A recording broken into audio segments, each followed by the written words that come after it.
Personīgais laiks ar Dievu ir tas, kas vajadzīgs, lai atrisinātu personīgas problēmas.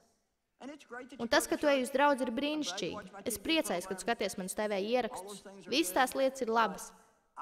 Taču es tev pateikšu, kā ir patiesībā. Lai cik ļoti arī es gribētu to, ka tu skaties manus raidījumus, ja tev ir jāizvēlas starp to, ka tu 30 minūtes skatīsies mani, vai arī 30 minūtes pavadīs laiku ar Dievu, tad es labāk gribētu, ka tu pavadi laiku ar viņu. Amen.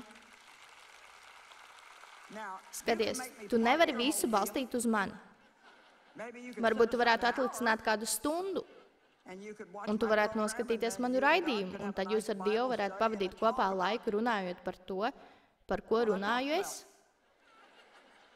Tas studēšanas un apdomāšanas mērs, kuru tu velti patiesībai, kuru dzirdi, arī ir tas spēka un zināšana mērs, kas pie tevis atgriezīsies. Kad beidz sēdēt uz beņķa, gaidot, ka kāds cits visu izdarīs tavā vietā.